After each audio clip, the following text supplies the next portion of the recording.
So, YouTube and other places are going crazy about the potential for a new assault by Russia on Ukraine. This has been sparked by Ukraine's president and senior defense chief's predictions that Putin will launch a new offensive early next year, that could include a second attempt to take the capital Kyiv. This has all happened whilst Western allies stepped up their support for Ukraine with additional funding and military training. Agreeing on Thursday to provide €18 billion in financing to Ukraine next year and hit Moscow with a ninth package of sanctions. The US Senate passed a bill for a record $858 billion defense budget next year, authorizing $45 billion more than proposed by President Joe Biden. The bill, which Biden is expected to quickly sign into law, provides Ukraine at least $800 million in additional security assistance in 2023. Volodymyr Zelensky, General Valery Zaluzhny and General Alexander Syrsky were quoted as saying in interviews with The Economist magazine that the offensive could happen in January. These are super important people on the Ukrainian side, so you have to take what they are saying seriously, even if it doesn't turn out 100% correct.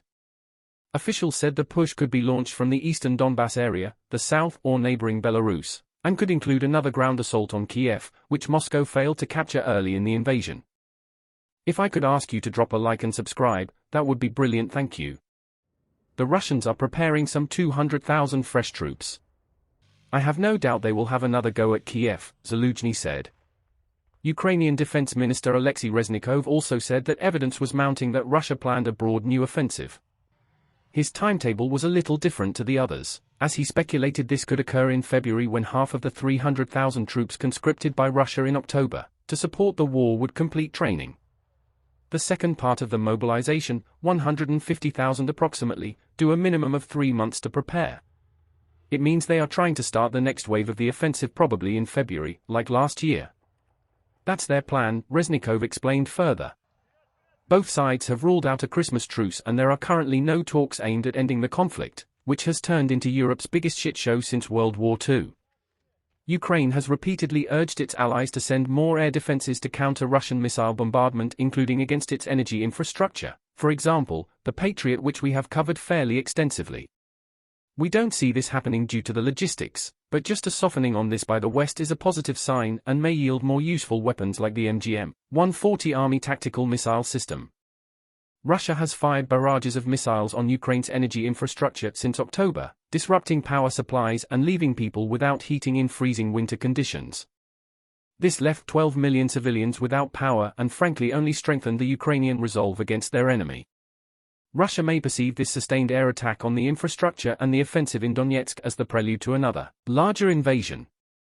Over the past 24 hours, Ukrainian troops repelled Russian infantry attacks in a number of locations including Bakhmut and Soledar. The attacks were supported by 23 air strikes and 4 missile strikes as well as 78 bombardments using multiple rocket launchers. Ukraine's military general staff said Russia's main focus remained on the eastern cities of Bakhmut and Avdiivka, but that it was also trying to get a stronger foothold in the southern region of Zaporizhia.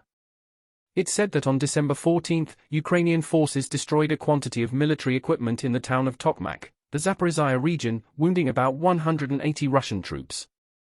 Russia's state TASS news agency reported on Friday that at least 8 people were killed and 23 injured by Ukrainian shelling in the village of Lantrativka in the Russia-controlled Luhansk region of Ukraine. But as mentioned, this could be the plan all along: press the Ukrainians in Donetsk, grind up their reserves and then when thoroughly exhausted launch a conventional Russian army attack in a lightly defended region. To add credence to this theory, for the first time in a long time and many meetings between them, Putin was in Belarus to meet Lukashenko.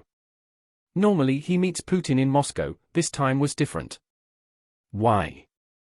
We believe that it was to fire him up and to get his troops ready to act as a reserve for the depleted Russian army. More importantly, it was to get him ready for the assault that will come out of his country. So, watch this space.